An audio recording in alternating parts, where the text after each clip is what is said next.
দুইটি কারণে মানুষের পতন হয়। আপনি জানলে অবাক হবেন সেই কারণ দুইটি কি।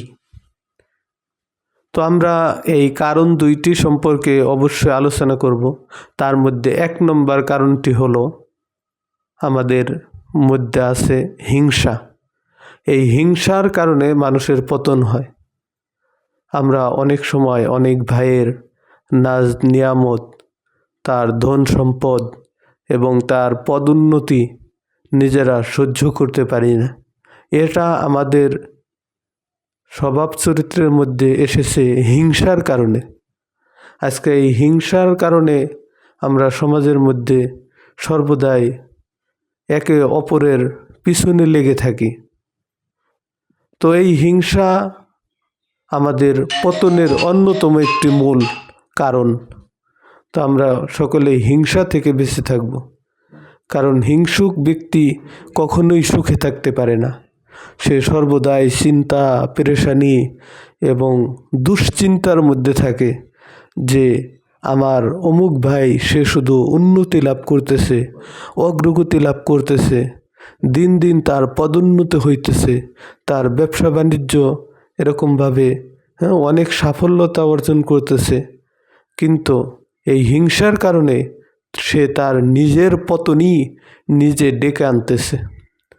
আমাদের পতনের আরেকটি কারণ হলো যে আমরা সর্বদাই এই অহংকার আমাদের মধ্যে থাকার কারণে আমরা মানুষকে মানুষ মনে করি না।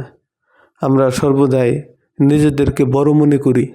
আর এই বড় মনে করার কারণেই আমরা সমাজের মধ্যে যত ধরনের অশৃঙ্খলা বিশৃঙ্খলা সৃষ্টি করি।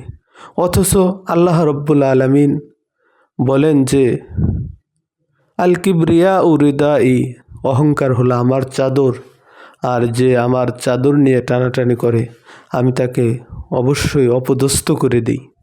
তো এই জন্য আমরা মানব জাতি, আমাদের সাথে অহংকার কখনোই মানায় না। আমরা অহংকার করব না। এই অহংকারের কারণে যুগে যুগে অনেক মানুষেরই পতন হয়েছে। এই অহংকার করেছিল ফেরাউন।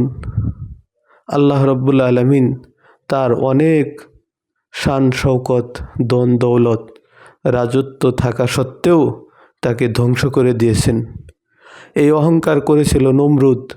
আল্লাহ রব্বুল আলামিন নমরুদকে নিঃশেষ করে দিয়েছেন। এই অহংকার করেছিল কারুন।